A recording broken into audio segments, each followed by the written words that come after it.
Damos inicio a continuación a nuestro seminario presentando la conferencia del señor David Atkinson, quien es académico de Geografía Cultural e Histórica del Departamento de Geografía, Medio Ambiente y Ciencias de la Tierra de la Universidad de Hull del Reino Unido.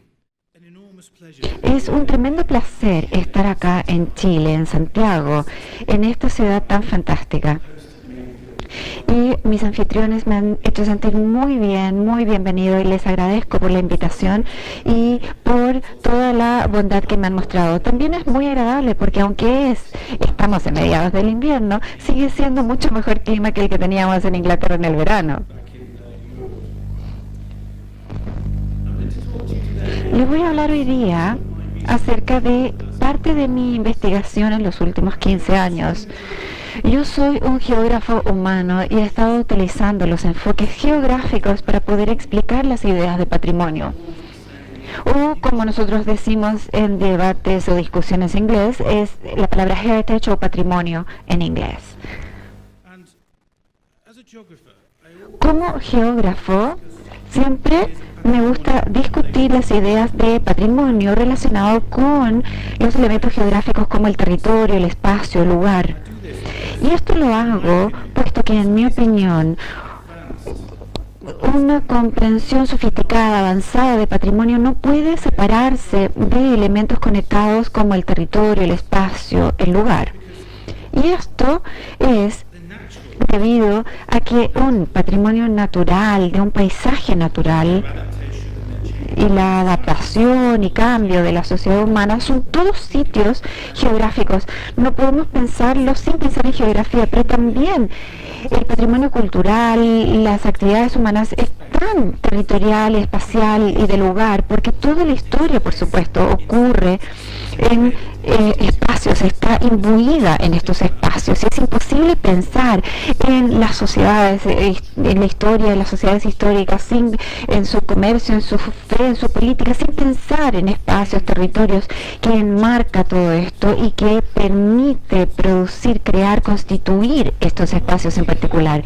Pero más particularmente para los profesionales del patrimonio, el tener que buscar estos lugares de patrimonio que habla algo del pasado, y el patrimonio cultural debe celebrar de alguna manera un elemento particular de una vida, de un lugar, o quizás un edificio histórico, un pueblo, y estos son todos conceptos geográficos.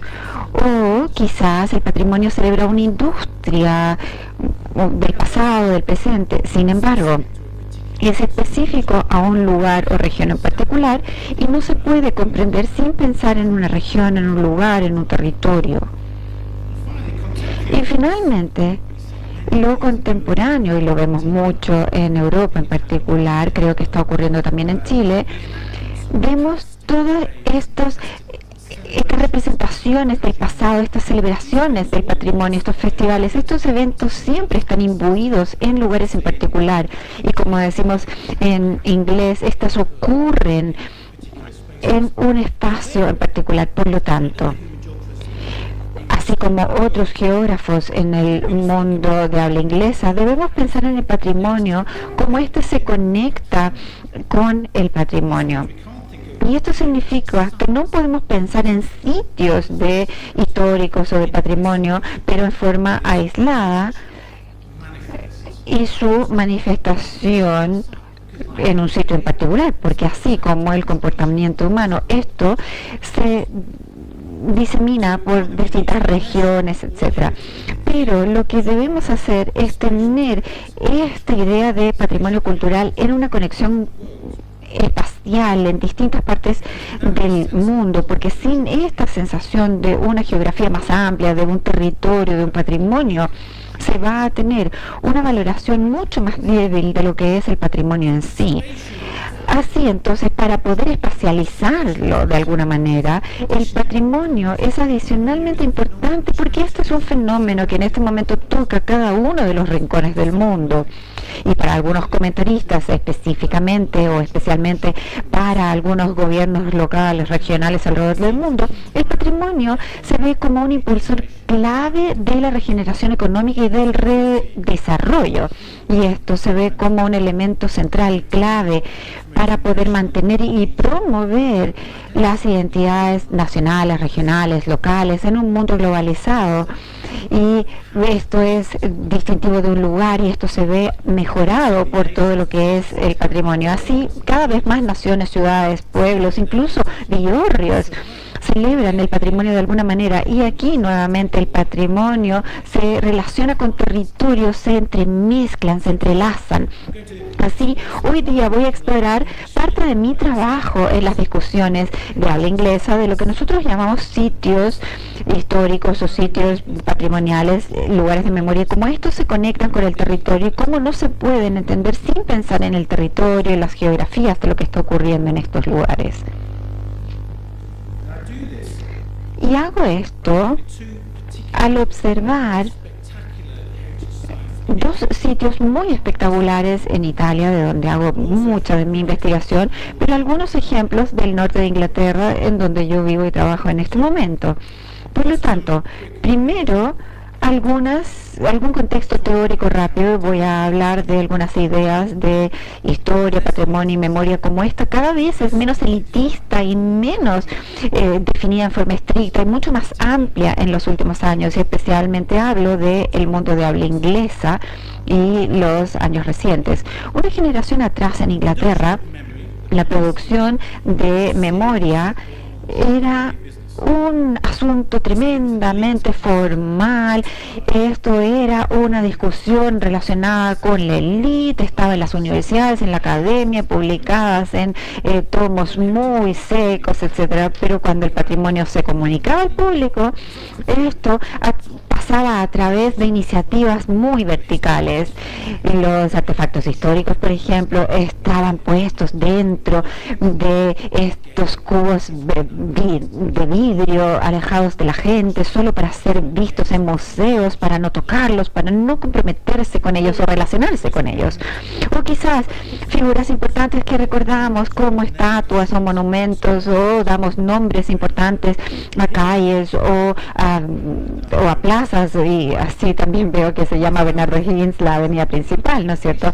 Pero esto es lo que se llamaba una memoria oficial, estatal, de una memoria de lo que los demás debieran saber, conocer, celebrar, y se decidía por un grupo elitista de profesores, curadores, de expertos en museos que trabajaban, los que de alguna manera eran considerados calificados, expertos en cómo trabajar e insertar el pasado. Y virtualmente en todos estos casos, y esto fue hace no más de 20 o 30 años atrás en el mundo de habla inglesa, la historia se escribía por aquellos intelectuales, políticos, sociales que eran la autoridad, y la gente común se suponía que debía consumir este patrimonio, pero no producirlo ellos mismos, no pensarlo por sí mismos. Y el rango del patrimonio, por lo tanto, estaba limitado, y las perspectivas de la élite en general eran asuntos de élite, se dirigían a la gente de élite, y la visión e historias de gente común recibía muchísima menos atención. El patrimonio también se comunicaba a través de un sitio particular formal, en ciertos lugares específicos donde uno iba a ver y observar patrimonio, sitios de la memoria, etcétera. Y eso todo se fijaba ahí y estaba entronado, encapsulado en ese lugar. E incluso con estas organizaciones especiales de patrimonio como UNESCO o la DIVAM, por ejemplo, que nos está teniendo acá, estas organizaciones de alguna manera tienen que seleccionar algún sitio de patrimonio en particular. No podemos hablar de que puede ser cualquier lugar, hay que poder ponerle fronteras a estos lugares, y eso es emblemático de lo que yo quiero mencionar. A veces esto ocurre con los parques nacionales, en donde uno no puede proteger una gran región, o sí, quizás sí, pero esto en el patrimonio cultural no es tan directo. ¿Cómo se puede rastrear, representar los flujos de experiencias humanas, movimientos, ideas, de comunidades, de fe religiosa? ¿Cómo se representa esto en un solo lugar específico? Esta es una lucha, este es un problema con el que debemos lidiar. Y esto es un gran desafío, como ustedes saben. Yo sé que hay muchas personas aquí en nuestro público que están lidiando con esto. Y lo que quiero mostrar hoy día es algunos ejemplos de mi investigación que muestra que el patrimonio raras veces está enmarcado y definido claramente por los sitios patrimoniales, como a veces se sugiere. Y también discuto que el proceso de patrimonio cultural, los procesos de alguna manera tienen un alcance mucho más amplio que estos lugares puedan representar. Y segundo, también quiero mostrar cómo otras voces siempre, y quizás en forma inevitable, terminan uniéndose, confundiéndose con esta perspectiva de la élite hacia abajo, de los monumentos y todos estos sitios patrimoniales, etcétera. Así, pensando en los territorios de los sitios patrimoniales. Mi primer ejemplo es el monumento Vittorio Emanuele II en Roma, Italia, que es una ciudad hermosísima y he querido vivir ahí durante mucho tiempo, lo he estado considerando. Y este monumento clave como expresión nacional del patrimonio italiano y su identidad. Y muchos eventos nacionales habitualmente ocurren, se celebran en sus peldaños, y no podemos comprender cómo este monumento funciona, su significado, su identidad, lo que produce, a no ser que pensemos en la geografía del monumento y el espacio que llena, que completa en el corazón de Roma. El monumento Vittorio Emanuele II fue construido en 1885 hasta 1911 para poder conmemorar al primer rey de la Italia unida, y también fue designada como una nueva nación italiana y que solo existía en el 1861, y esto fue pasado de en adelante. Y esto da una sensación de italiano. Y fue diseñado esta declaración, ¿no es cierto?, de esta nación italiana como una unidad geográfica, como esta nueva Italia reunificada, y establecía la llegada de este nuevo Estado como un Estado nacional moderno europeo, como lo eran Francia, Gran Bretaña. Y finalmente el monumento también ofrecía este corazón simbólico para la nación reunificada, este ícono nacional en el sentido de que era la nueva capital de Roma. Y el monumento articulaba esta nueva identidad nacional, este nuevo patrimonio nacional para los italianos a través del diseño, de las estatuas, de la iconografía. Y no podemos entender esto simplemente como un monumento histórico, sino que cómo fue diseñado para un lugar en particular, en un sitio en particular. Aquí pueden ver el monumento aquí abajo. Aquí tenemos el Cerro Capitolino, en donde se encontraba originalmente el foro romano, en donde también este era un lugar muy importante de comercio, etcétera. Y esta tremenda construcción de mármol da la sensación simbólica de el corazón de Roma, con el Coliseo aquí atrás, justo al final de esta calle que fue construida por Mussolini en 1932, pero eso es una historia para otro momento. Y fue construida de esta manera muy consciente simbólicamente en el corazón de la Roma, en donde iba a conectar la reunificación, compartir la historia del Imperio Romano, cuando nuevamente Italia se había unido en una nación poderosa, la más poderosa de Europa en ese tiempo en particular. Y también la forma del monumento lleva hacia esa conexión y hace un eco de esta plaza que está justo detrás del monumento, en donde, como les mostré, está justo aquí atrás, especialmente esta plaza renacentista tan importante que era de ese periodo. Y esto se refiere nuevamente a la gloria italiana que sugería que esto podía desarrollarse nuevamente. Y por lo tanto, la forma del Capitolino, de la plaza, podemos ver esta estatua en donde yo vi varias cuando venía en taxi esta mañana también. Aquí vemos estas estatuas secuestres, la de Marco Aurelio, por ejemplo, que se preserva en Roma, pero también tenemos la ciudad de Roma, y esto muestra a gran escala estos elementos y estas estatuas. La diosa de Roma y Marco Aurelio son eco del monumento en donde tenemos aquí la diosa de Roma. Y aquí al frente, esto se los voy a mostrar en un momento más, pero tenemos también la estatua de Vittorio Emanuele II. Y esto es esta estatua ecuestre, y esto muestra el área de todo el patrimonio que estamos hablando de este nuevo monumento nacional. Pero el monumento también, y este es un trabajo que hice con Denis Cosco, que es un colaborador de hace unos años en Italia, también está diseñado, descubrimos que es una narrativa de todo lo que es la unidad nacional italiana. Podemos ver aquí las fontanas en la base, en esta parte.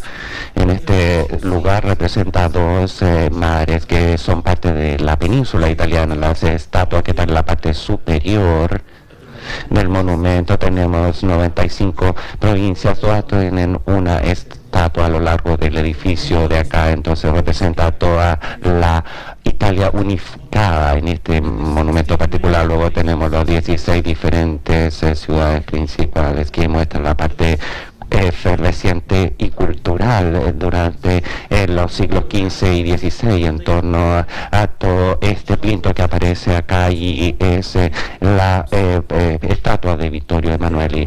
Y luego tenemos la de Roma, que está aquí en el centro, y luego tenemos la estatua del soldado desconocido que aparece en la parte de la base de abajo. Entonces toda esta es una narrativa acerca de todas estas cosas que están unificadas, federadas en un solo monumento, y se ponen en el corazón mismo, y está cargada con todo un significado y simbolismo. Posteriormente se desarrolló, fue concibiendo todo esto en forma contemporánea, lo que se conoce el estilo contemporáneo internacional, y es comparable a otras ciudades de Europa, como si van a Viena, a París, también a los Estados Unidos, en Washington, por ejemplo. Yo también estuve aquí en la Biblioteca Nacional de Santiago, y podemos ver que hay este tipo de estilo de un patrimonio imperial en toda parte del mundo, relacionado con lo que es el poder legislativo y también la arquitectura, todo lo que existe en este forma de representar el aspecto occidental. Y los italianos, como sabemos, tenemos en Budapest, en Londres, en Santiago, en todas partes están usando estos símbolos. Entonces, ¿por qué nosotros somos los romanos? Son las personas que han trabajado con los descendientes directos del Imperio Romano. Entonces utiliza también estos estilos para poner énfasis y que mostrando que nosotros somos como los descendientes de ese Estado romano. Pero también tenemos el diseño y la escala amplia que se observa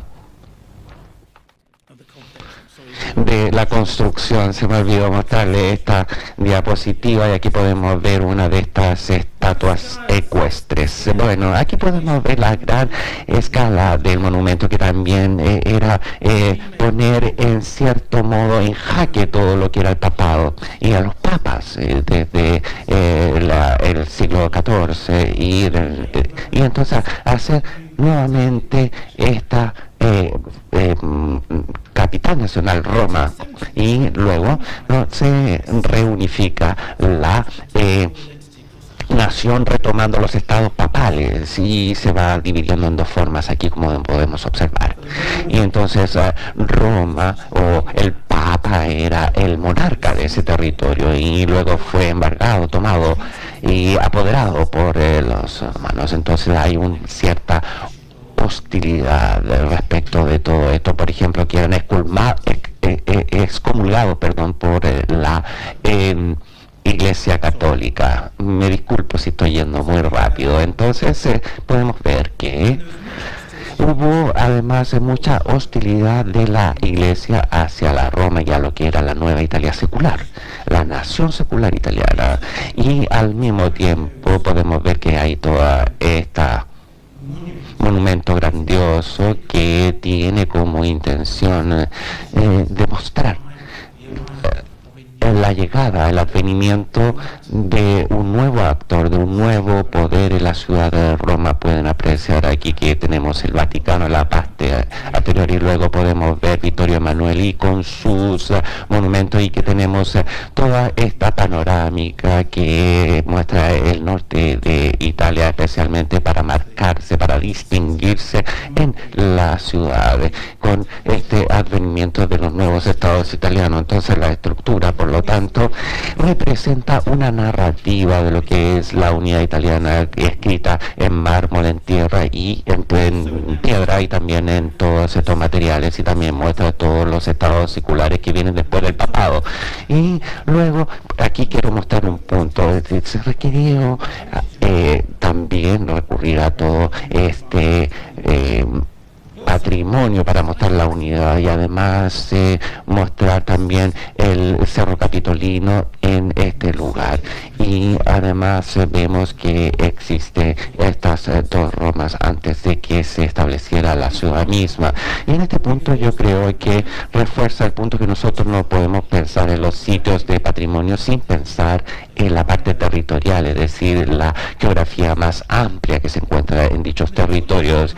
Y Vittorio Emanuele con su monumento nos recuerda que también que a pesar de la intención de los diseñadores de los monumentos, de los arquitectos, ha formado un significado muy sobrio acerca de la federación, y lo que representa también todo este significado que se puede ver a través de las críticas que hace el público.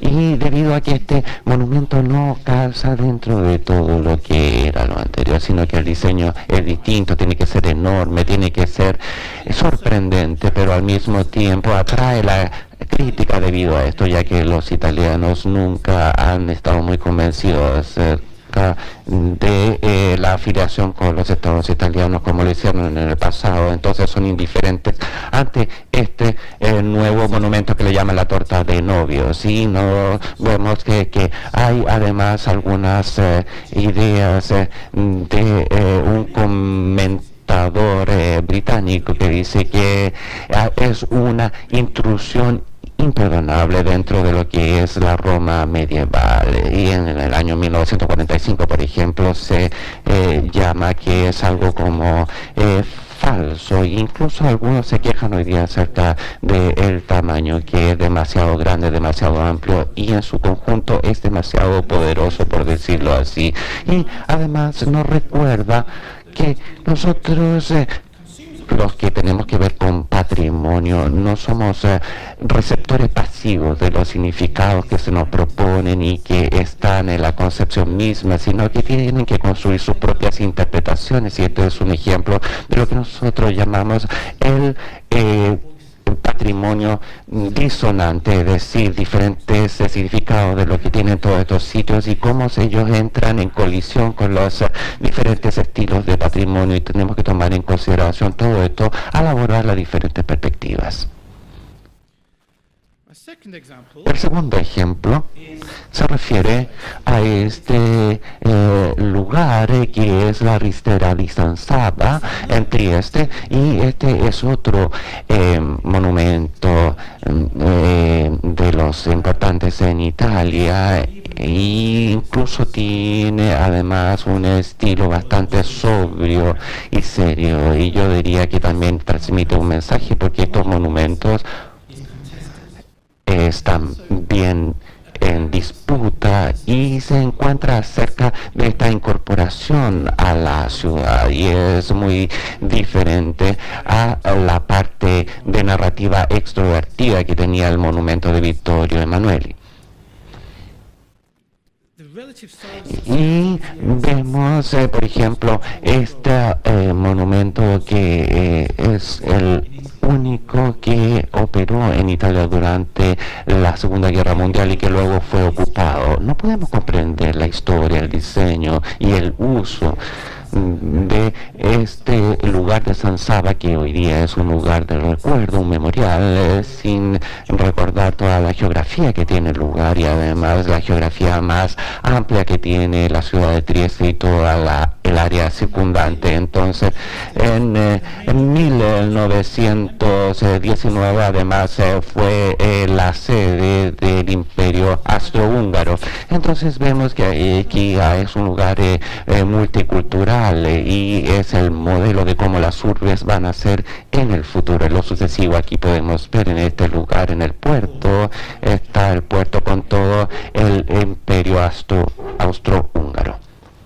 Y bueno, después de la Primera Guerra Mundial, después de que hubo la derrota de este imperio con los franceses, los británicos y los italianos, Trieste pasó a ser un territorio italiano porque tenía una etnia mayoritariamente italiana. Entonces se va extendiéndose hacia la nueva nación de Yugoslavia y se está extendiendo a la parte noreste de Italia. Aquí lo podemos apreciar. Y pueden ver en este plano principal la ciudad de Trieste como es hoy día y tener un paisaje muy bonito como pueden apreciar. Luego, posteriormente, durante el periodo fascista de Benito Mussolini, nosotros, debido a su interés que tenía en la identidad nacional y también en la italianidad, y tiene esta parte de perseguir a las minorías croatas, y entonces quiere celebrar más bien lo que es la mayoría de la ciudad, y entonces tenemos ahí un problema de tensión étnica en Trieste en este periodo en particular. En 1945 Trieste fue ocupada por las fuerzas alemanas después del periodo fascista y pasa a ser además un campo de concentración en la periferia de Trieste, donde se torturaron y se exterminaron a los enemigos. Y por ejemplo nosotros vemos a todos los que lucharon contra los yugoslavos y tenemos transporte de los judíos a esta región en la parte del mar Adriático, la parte noreste del territorio, y también que fueron llevados a Europa Central durante el periodo nazi. Entonces no fue solamente diseñado para exterminar a la persona como fue Auschwitz, pero era un lugar muy letal, muy mortífero.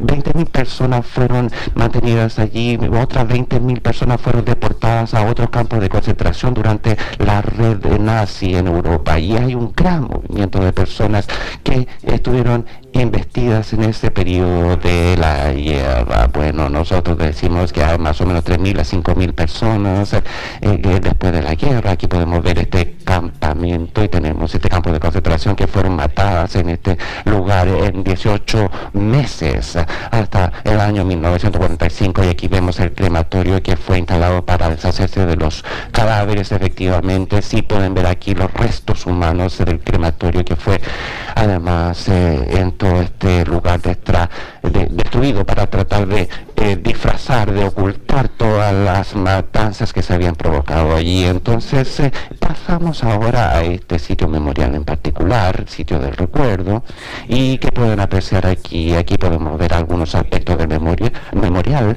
y no funciona tan bien como debería haber sido en forma precisa. Parece dejar un vínculo con un mundo más amplio que se encuentra en torno a este campo de concentración. Y también tenemos esta terrible historia. A pesar de esta terrible historia, aquí podemos ver otro que tiene esta voz disonante con diferentes significados que se transmiten en el interior. Entonces ahora, ¿cómo se produjeron estos monumentos? O cuando se retiraron los nazis en 1945 de Trieste, ellos demolieron el crematorio para no dejar prueba de todo lo que habían provocado, y entonces aquí podemos ver este asilo que estuvo hasta el año 1945, y hasta 1945 albergó además a los refugiados que habían sido desplazados de Yugoslavia, y en 1950 luego esto es recuperado y entonces se transforma en un lugar de recuerdo, y entonces esto lo propone en el año 63. Se hace toda una licitación que se implementa, y los arquitectos, por ejemplo Romano Koikot, hizo el rediseño de este lugar, y además nosotros lo llamamos como el patrimonio oscuro, como serían lugares tales como Auschwitz. Y bueno, este fue debido a cuestiones de territorio que se ubicó allí. Se encontraba dentro del suburbio, la periferia de Trieste, y además tenía alrededor las viviendas. Entonces las personas sabían que había habido allí eventos muy violentos durante la época nazi, con ejecuciones, y por lo tanto era muy triste, y no estaba simplemente en los bosques o ocultos, sino que pasaba en pleno corazón de la ciudad. Aquí pueden ver la periferia de Trieste, y pueden ver aquí cerca de la línea ferroviaria. Les voy a mostrar el sitio, cómo aparece, y aquí podemos ver cómo se presenta actualmente, y se extiende hasta este lugar, y pueden observar que existe una colina que está en la parte que está viendo el valle desde arriba. Entonces se encuentra plenamente dentro de la ciudad donde se produjo todo esto.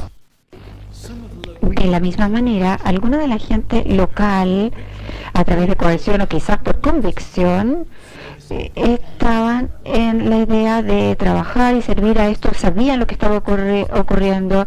El Odilo Globokny, que era comandante de este campo nazi, también había trabajado en el gueto de Varsovia, había asesinado a muchísima gente antes, y él estaba en Trieste, él era de Trieste, y había venido de vuelta a su ciudad para poder establecer el grupo nazi en Trieste. Este es en realidad una historia bastante problemática y triste para Trieste. Así, Boiko, el querer poder inmortalizar este campo que pareciera deliberadamente separarlo en este momento tan oscuro de la ciudad, y separarla del resto de la ciudad, es un diseño abstracto, moderno, como el que ustedes ven acá,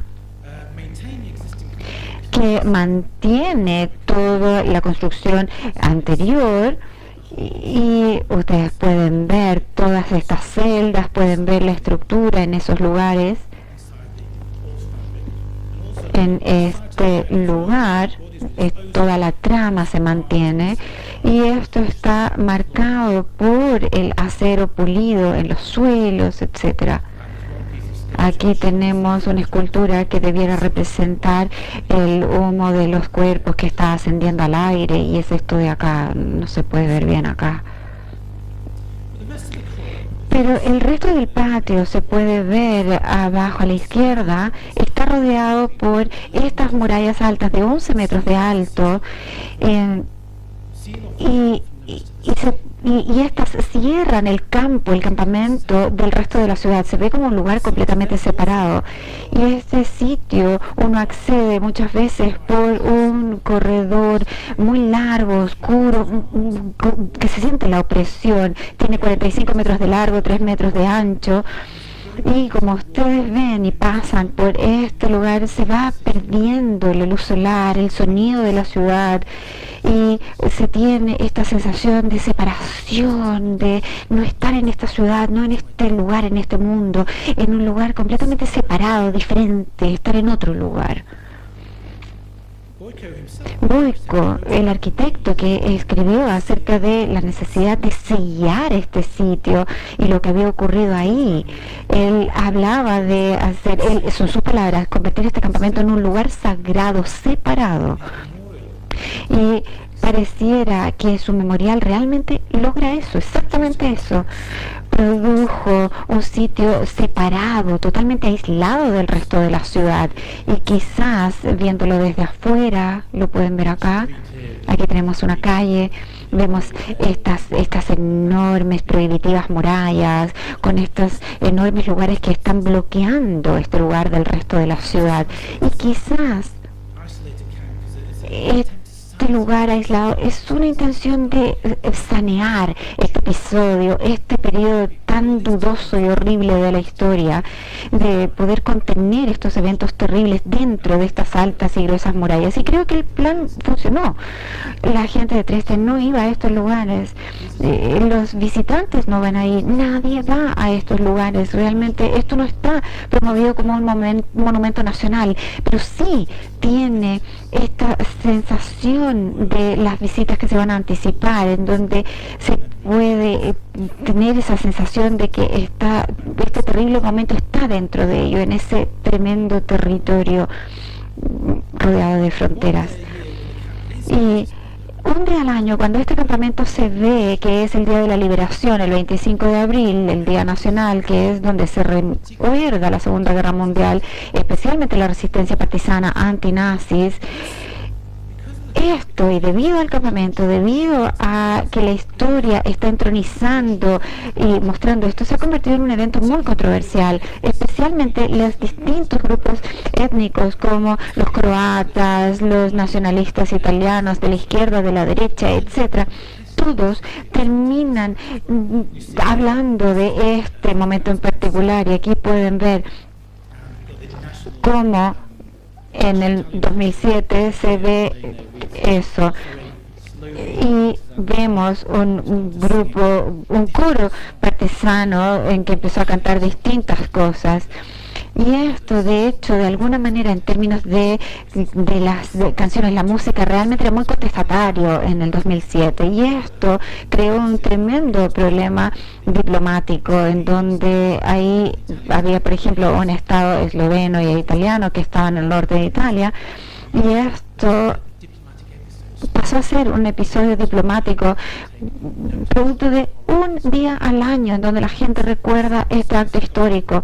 Y así vemos que hay una historia disonante, tanto como voces disonantes, y realmente esto está dentro del sitio, y a través del diseño de este sitio pareciera que se está negando toda esta conexión, pero sí se está considerando, y esto realmente no funciona a veces tan bien como se considera.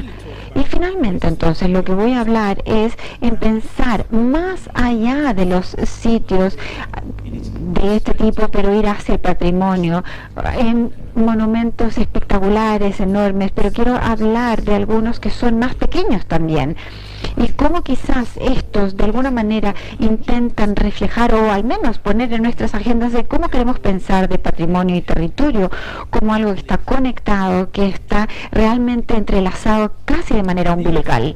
Y estos son ejemplos del norte de Inglaterra, donde yo vivo y trabajo cuando no voy a Italia. Y esto es muy fácil porque lo puedo hacer todo en inglés, al no ser italiano, no saber italiano. Y esta es mi manera de sugerir que podemos entender el patrimonio mejor cuando pensamos acerca de territorios más amplios y espacios a través de actividades humanas y cómo ésta se desarrolla, y a través de distintas actividades, comercio, ideas, etcétera. Y por supuesto, todas las actividades humanas pueden trazarse. Para aquellos de ustedes que no conocen el norte de Inglaterra, este es Yorkshire, en donde yo vivo.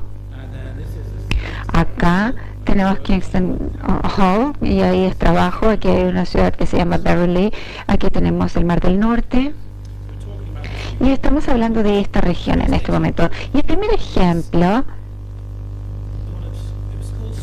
se llamaba Sea Trek 2001, Viaje por Mar 2001, y los transmigrantes de Hull, los que venían hacia este nuevo mundo a finales del siglo XIX, principios del siglo XX. Y esta es una transmigración colosal de gente que se desplazaba desde Europa hasta Norteamérica, Sudamérica.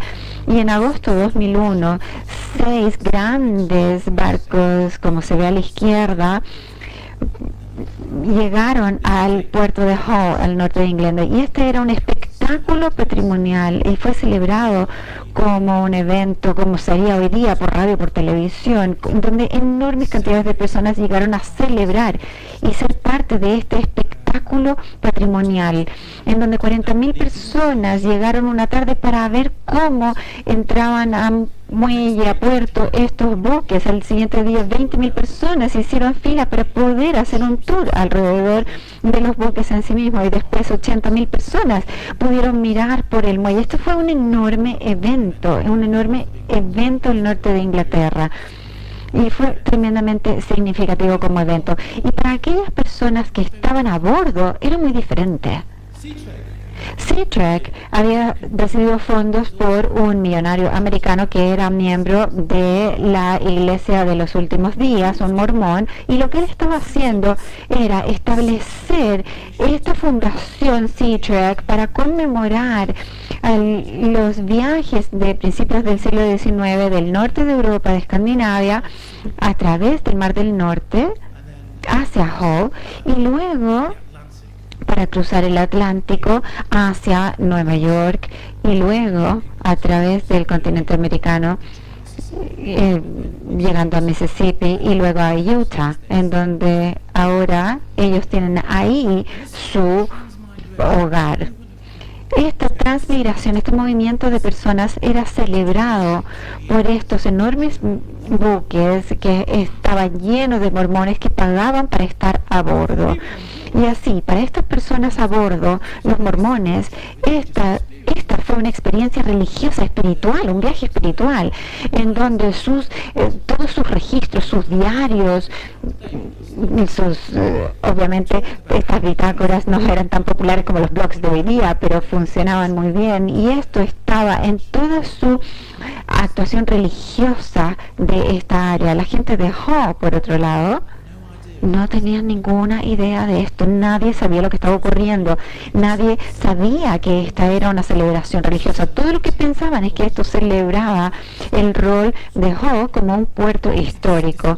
Y estas son visiones disonantes. Pero también SeaTrack estos peregrinos dejaron una seña material de toda su parte histórica, como que están los muelles permanentemente ahora, y es una estatua de bronce de la familia emigrante. Y esto es una familia, de alguna manera, que no necesariamente es una familia mormona, sino que una familia migrante. Y estatuas idénticas han sido encontradas en todos lados por Escandinavia, en Hull, en Liverpool, también hay una en Nueva York, hay una en St. Louis, y finalmente hay otra en Utah. Es decir, de alguna manera hacen un registro de este paso humano a través de todos estos lugares. Y también existe en este momento una romantización de esta familia nuclear, de un padre, una madre, una niña pequeña, un niño pequeño, que están jugando roles de género muy importantes, como ustedes pueden ver. Por ejemplo, este hombre está parado mirando hacia el mar, tiene una mandíbula muy cuadrada. En cambio, esta madre, esta esposa, está sentada en su maleta enorme con todas sus pertenencias y solo mirando a su familia. Y este niño pequeño detrás, que apenas se ve, está luchando con esta mascota tan agresiva, ¿no es cierto? Pero toda la historia que está ocurriendo aquí es acerca del coraje, de la nobleza de viajar a través de los mares hacia otro hogar. Y de alguna manera esto es interesante porque nadie sabía la historia perdida de Hull, en donde esto es muy importante. Y todo el rol de la transmigración en el siglo XX. 2.2 millones de personas pasaron por estos muelles entre 1836 y 1914. Solo 8% de los inmigrantes europeos hacia Norteamérica, es decir, es un puerto muy importante para los transmigrantes. Así, poniendo eso en perspectiva histórica es tremendamente importante y también poniéndolo en un espacio, pero esta visión de esta familia heroica no dice nada acerca de la persecución, la pobreza o los problemas raciales que hizo que mucha gente se trasladara, como los mormones en Europa, hacia los Estados Unidos, que pensaron podían ahí encontrar la libertad religiosa que buscaban, pero tampoco hablaba de la fortaleza física sin enfermedades que se requería para poder ingresar a estas nuevas colonias o a estas nuevas tierras de los Estados Unidos. Tampoco hablaba de este flujo recíproco de personas, comercio, cultura de un lado al otro del Atlántico, sino que todo este movimiento de crear un nuevo mundo, es decir, hay una visión épica pero con una sola visión y que está marcada aquí en esta estatua de bronce, y es una historia de algo que habla de la espacialidad de la inmigración, pero tampoco habla específicamente o no tan bien como hubiéramos esperado que lo hiciera de otros elementos. Y en segundo ejemplo es este hombre que lo elegí porque tiene alguna conexión con Chile, así que por favor acompáñenme un minuto en esta idea, y este es el capitán James Cook, un explorador marino británico que viajó 3 veces entre 1768 y 1779 a través del Pacífico, y para mucha gente él descubrió Australia, o al menos es el primer europeo que la veía, y el primero que vio la Antártica, en donde viajó por las costas hacia Sudamérica y, por ejemplo, traía implementos a Valparaíso. Y esta estatua está en Rigby, justo en el camino a Hull, está ahí. Y es aquí donde el capitán Cook nació, y podemos ver esta tremenda, heroica estatua en bronce en donde vemos que él mira hacia el Pacífico. Y lo que él considera, sus mapas siguen siendo la base de investigación y de toda la base de los mapas europeos que se utilizan hasta el día de hoy. Y aquí vemos este cuadro pintado por alguien que iba a bordo en su tercer viaje, y vemos que hay impactos mientras sí se está en Europa, y también debiéramos saber que era un agente del expansionismo británico fundado por la Marina y el gobierno británico. En Yorkshire, para Rigby, él es una figura heroica celebrada por museos, estatuas, etcétera, y en su estatua se describe muchas de las personas que él descubrió, los canadienses, la gente de Nueva Zelanda, los australianos, y eso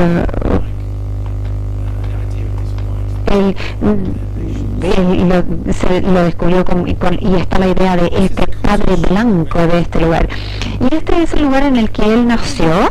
Y aquí tenemos nuevamente un ejemplo de patrimonio y un sitio patrimonial que de alguna manera traza el movimiento del capitán Cook, pero también es bastante extraño porque esto no está en Rigby, está en Melbourne, y esto fue trasladado ladrillo por ladrillo desde Rigby a Melbourne y fue llevado al corazón de Melbourne, al sur de Australia. Esto es bastante extravagante, porque hablaba del padre de la nación, y para ellos era importante, y nuevamente es una historia de por qué no podemos comprender los monumentos y sitios si no vemos lo que hay detrás. El último ejemplo se refiere a esta ciudad de Hull, donde he trabajado, y este es un trabajo que he realizado con uno de mis estudiantes de doctorado. Y podemos ver que mucho debate se ha llevado a cabo aquí en Hull. Es una ciudad muy importante a nivel histórico y es uno de los principales puertos del Reino Unido. Hay mucha historia que está acumulada, y en este ejemplo me gustaría mostrarle, por ejemplo, cómo el patrimonio está incorporado en toda esta parte territorial y también nos hace surgir el tema de dónde nosotros tenemos que trazar la línea. Tenemos que pensar en los vínculos más amplios y en la historia más amplia y su geografía y el territorio, pero este proyecto de mi estudiante de doctorado sugiere que en algún lugar nosotros tenemos que trazar una línea, tenemos que contar historias más breves, más cortas, que son menos breves. Y bueno, aquí se habla acerca del bombardeo de Hull durante la Segunda Guerra Mundial, y tal vez fue una de las más bombardeadas durante la Segunda Guerra Mundial en el Reino Unido, porque era un centro industrial y también un puerto muy importante, pero también debido a que sobrevolar en esta región era mucho más fácil comparado con Manchester, Sheffield o Leeds o las otras ciudades industriales. Cualquiera bomba podía lanzarse fácilmente y llegar a Hull. Entonces Hull fue el objetivo de esta gran proporción de bombardeos. Por otra parte, hay otra cosa que trastorna en estos episodios hace 60, 70 años en este periodo particular, pero hay dos puntos que me gustaría rescatar sobre esta situación en todos los debates locales, porque he trabajado en Hull unos 14 o 15 años y hay muy poco sentimiento de una conexión más amplia con el mundo. Las personas locales se ven como las víctimas del bombardeo y no como parte del mundo en su amplitud. Aquí podemos ver, por ejemplo, una parte pequeña de la ciudad donde hay una conjunción, un empalme de las líneas férreas, y podemos ver aquí la empalme, aquí donde cayeron las bombas, y este es el daño que provocaron. Pero no se hace mención en todo caso en los debates del patrimonio local de los alemanes. Todo se basa en la costa de Inglaterra, y entonces podemos ver aquí el último sitio de bombardeo en el año 1941, y aquí podemos ver esto que nos ha transformado desde la Segunda Guerra Mundial. Y luego tenemos también los aeropuertos donde los bombarderos estaban bombardeando tanto a Berlín y a Trieste, y las personas no hacen el vínculo necesariamente entre esos eventos, y esto es muy peligroso, porque muchas personas, miles de personas perdieron su vida debido a estos bombardeos. Pero entonces nadie hace una conexión en la ciudad entre esos diferentes sucesos. Ahora bien, mi estudiante de doctorado también descubrió esta estructuras muy importante con la memoria, el recuerdo de un bombardeo, con el recuerdo de esta memoria, de estas bombas que bajan, que caen, y luego ven la destrucción para ver si alguien ha sido lesionado. Entonces tenemos unas historias que es de personas de 80, 90 años que son muy ricas respecto de estos sucesos, y hay una anciana que dijo: miren la fachada de mi casa, aquí podemos ver, por ejemplo, los daños que provocaron los bombardeos de los alemanes, y pueden apreciar aquí que hay una estructura de metal que tiene este daño, y pueden ver, por ejemplo, el arco que marca el frente de la casa. Entonces, esto ha sido una historia muy rica, pero al mismo tiempo muy pequeña, de una bomba en una casa de una señora anciana. Y no es una narrativa de patrimonio elitista, sino que es una historia común y corriente del periodo bélico. Y esto nos plantea la pregunta de cuán lejos nosotros vamos siguiendo la huella de los vínculos que existen con el territorio. Es interesante, pero tal vez no debería ser un lugar memorial o del recuerdo. Y bueno, yo sido una de las personas que ha desarrollado estas teorías y nos gustaría indagar además las especialidades que tienen los significados del patrimonio, es decir, ver en relación con la topografía, no solamente ver, por ejemplo, en relación con un lugar en específico, sino que hablar de las ciudades, de los lugares que han sido conformados por los procesos humanos, el patrimonio en toda parte. Y por ejemplo tenemos el caso de Victoriano y vemos que el patrimonio es más marcado y hay más historia, y en algunos lugares no se trata tanto de la historia, sino que como en el caso de esta ancianita y su casa. Pero esa es la forma que puede funcionar muy bien en la teoría académica. Pero para las personas que están encargadas de definir los sitios patrimoniales, tienen que tener una idea más sustancial para poder trabajar con ella. Y nosotros no tenemos el tiempo ni los recursos para ver todos estos recursos y todos estos lugares patrimoniales que existen. Entonces deberíamos preocuparnos de transmitir toda esta historia. Yo creo que debemos ser sensibles respecto de las voces disonantes de diferentes grupos de personas que hablan acerca de sus patrimonios. Y nosotros tenemos que tomar en cuenta también las geografías más amplias, los territorios más extensos de las historias donde se dan estos eventos patrimoniales, es decir, donde nosotros podemos empezar a representar en forma significativa todo esto. Y este es un problema que ustedes pueden enfrentar en la sala el día de hoy, es decir, cómo representamos el patrimonio adecuadamente. Tenemos que pensar en la parte territorial del patrimonio, pero también tenemos que decidir dónde se acaba el territorio. Y eso es todo lo que tengo que decir. Bueno, me disculpo si fui muy rápido porque en algunas secciones me emociona muchísimo, así que estoy muy feliz por otra parte de poder debatir todos estos temas y vamos a tener más debate posteriormente. Muchas gracias. Queremos agradecer la conferencia que nos brindó el señor David Atkinson y ahora les invitamos a ustedes a hacernos llegar sus preguntas para formulárselas a nuestro conferencista. Esta pregunta, la primera pregunta dice, diferencia de la definición de David de qué es patrimonio con la que instaura la UNESCO. De adrede yo no trabajo con la definición de la UNESCO, es una de mis trabajos como académico, pensar en forma diferente acerca de cómo nosotros podemos pensar en el patrimonio.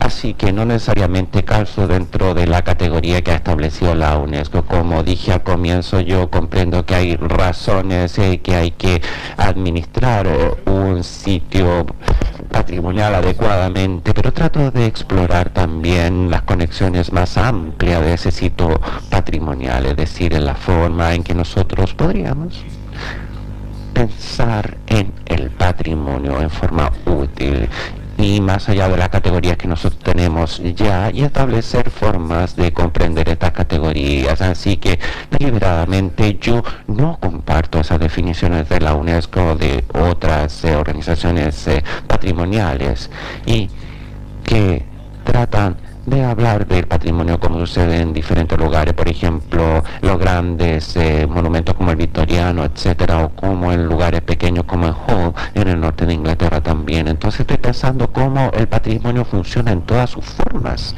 y con eso en la mesa yo pienso que esa es la contribución académica, y espero que esto pueda informar a la UNESCO también, o tal vez no, pero veo que es mi trabajo pensar alejado de esas categorías, alejándome de ellas, y más bien en la parte geográfica y territorial incorporarla al debate para que la persona pueda pensar en estos temas, porque es allí donde nosotros podemos ver cuál es la parte de formación como geógrafo, etcétera. In Chile we had also some camps during the dictatorship, and do you think that these should be... Muy interesante la pregunta que me formula, y voy a ver ahora el lugar de derechos humanos en Santiago, y voy a tener así una percepción de la dictadura de Pinochet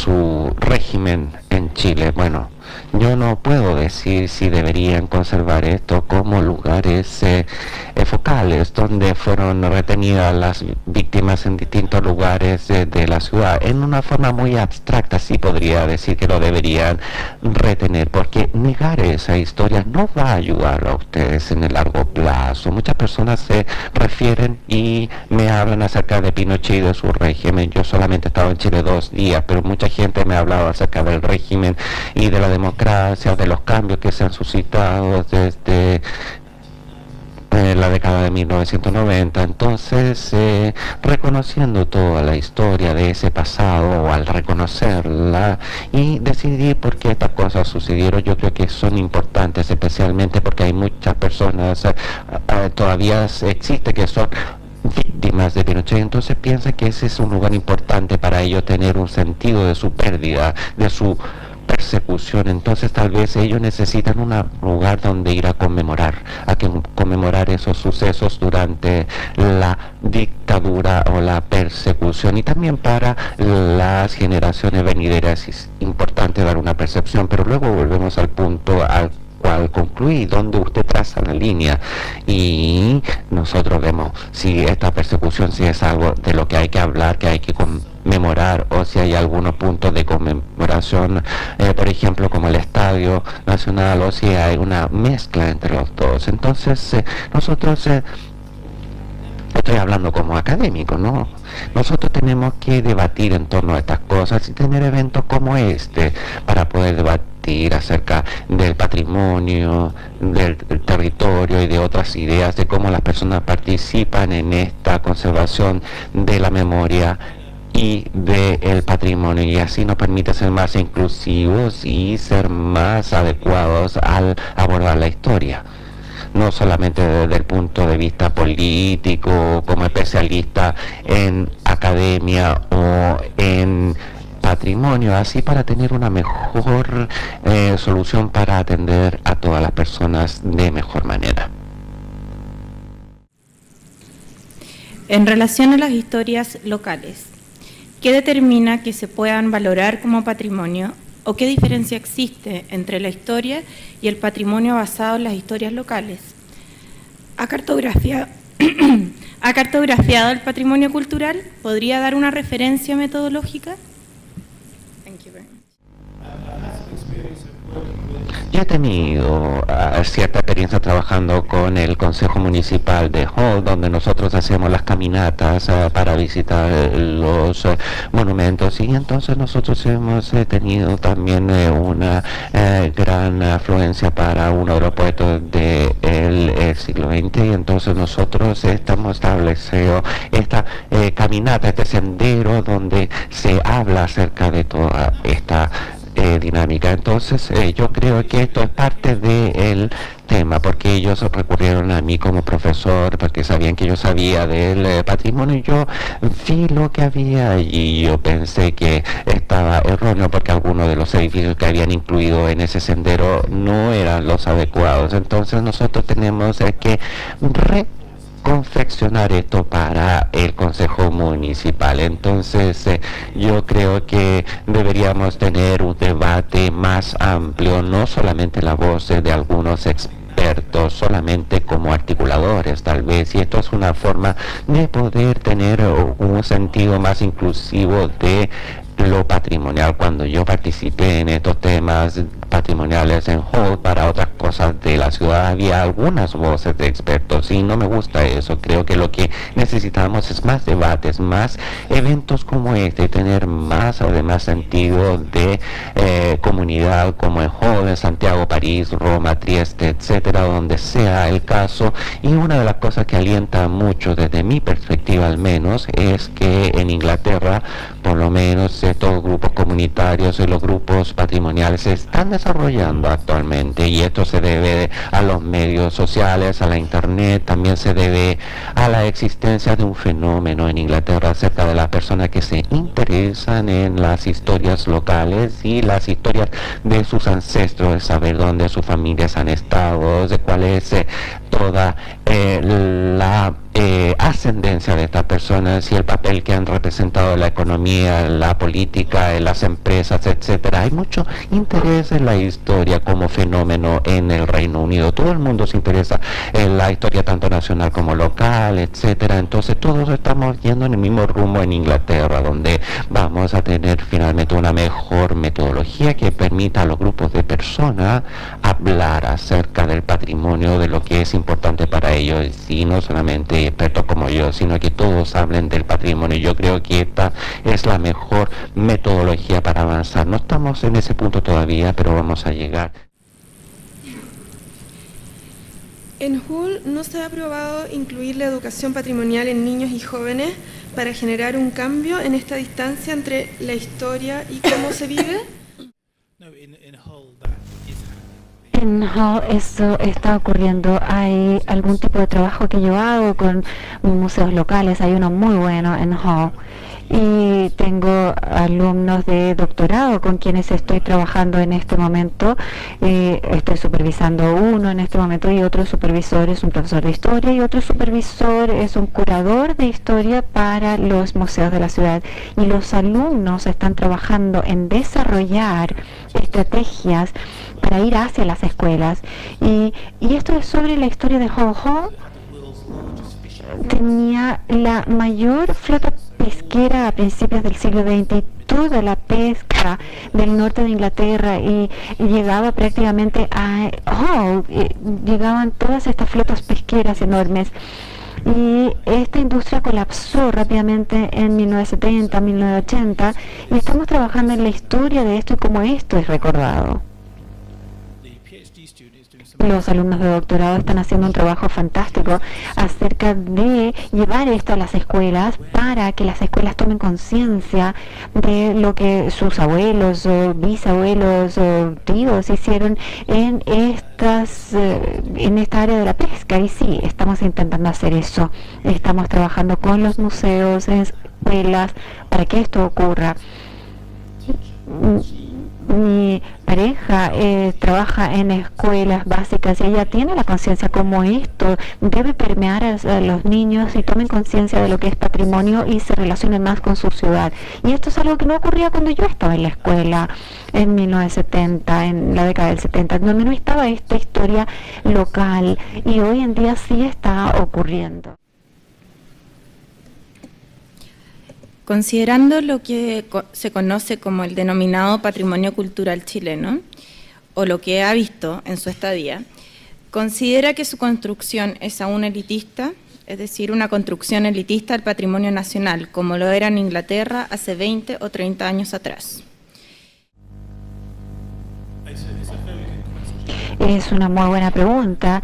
Yo no estoy seguro si puedo responderla porque realmente esta es mi primera vez en Chile y no conozco bien el país, no conozco la ciudad y no puedo realmente decir con ningún tipo de honestidad si es que o cómo su patrimonio, el sector patrimonial está trabajando. Y me he visto muy impresionado, eso sí, por algunas de las imágenes, como por la que está detrás mío, es que hay todo tipo de patrimonio acá y hay una sensación de una historia mucho más amplia y no es solo acerca de los grandes y poderosos, sino que el sector del sector industrial, como ustedes ven en pantallas en este momento, y cómo esto se desarrolla en relación a la economía mundial. Y no puedo realmente decir si es que en Santiago el patrimonio se está trabajando o se desarrolla bien en este momento. Tendré una mejor sensación el domingo después de hacer ese tour por los derechos humanos. Y ahí les contaré. ¿Cuál ha sido la experiencia del cruce de los instrumentos de planificación con la denominación o definición de sitios patrimoniales? ¿Cuál es el nivel de apropiación del patrimonio por parte de la ciudadanía? Sorry, two questions. Which has been the experience of the different instruments of planification with the definition of heritage sites? Like the link between heritage sites and the instruments of planification, urban planification. in England? Was a Your really good experience. example, my experience. Yes. I mean, my experience is En mi experiencia, something that's become clear to me esto es algo que se ha aclarado para mí en estos últimos días. Es mi sensación de patrimonio está realmente enraizada en estos ejemplos italianos con el que más he trabajado y los ejemplos ingleses con los que he trabajado. Y la gente me ha estado diciendo cómo es esto en Alemania, en Francia, en España, y no lo sé. Yo voy a estos países y puedo ver estos sitios, pero no sé realmente cuál es la planificación que existe y cómo esto se relaciona con el patrimonio. Y no quiero decir que este sea un proceso adecuado en Reino Unido y que no sea tan bueno en Francia o no tan bueno en Alemania, puesto que esta sensación comparativa de un proceso más amplio alrededor del mundo, yo realmente no lo conozco muy bien. Y sí, se está aclarando, eso sí, que cada lugar que visito, la gente cada vez más habla de patrimonio, se intenta celebrar el patrimonio y se intenta promover el lugar en el que se vive, la ciudad, el pueblo, a través de su patrimonio. at one level, this is a global phenomenon. Y a un nivel, este pasa a ser un fenómeno global, mundial, pero necesitamos una respuesta mundial sobre qué es el patrimonio y si esto funciona con las organizaciones que existen. No lo creo, pero hablando como geógrafo, yo creo que significa reglamentación o regulación nacional, local, para un contexto local. Así, el lidiar con patrimonio en Italia es diferente a Inglaterra, diferente al patrimonio en Sudáfrica o el patrimonio en India o en Burma.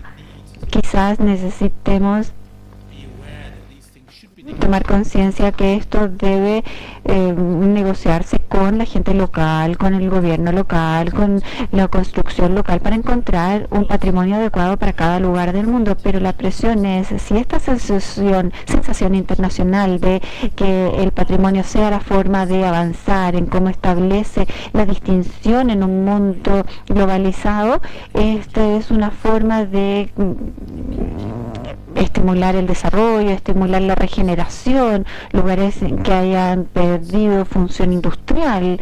Eso va a ser un elemento clave en los siguientes 20-30 años acerca de cuánto patrimonio podemos tener y, como yo lo mencioné antes, dónde se establece esas áreas. Estos son puntos individuales, no queremos escuchar de reyes y reinas, tenemos que encontrar de alguna manera un equilibrio. Pero sí pienso que esto debe negociarse localmente a través de todas las voces de las comunidades locales. Yo sé que no es una buena respuesta a la pregunta, pero eso es lo mejor que puedo entregar en este momento. Si no, vamos a terminar simplemente con expertos hablando de patrimonio. ¿Considera que el patrimonio puede utilizarse como una herramienta de enseñanza y ser transmitido como parte de la formación docente? ¿Y ser los profesores los conductores geográficos que ayuden a conservar el patrimonio? I think that's a very good question. Creo que esa es una muy buena pregunta. Yes, as I said, Sí, response to different como dije, esto responde a otra pregunta. Sí, creo que debemos tener una sensación local de lo que es la historia en las escuelas y por qué esto o cómo se enlaza con procesos más amplios alrededor del mundo.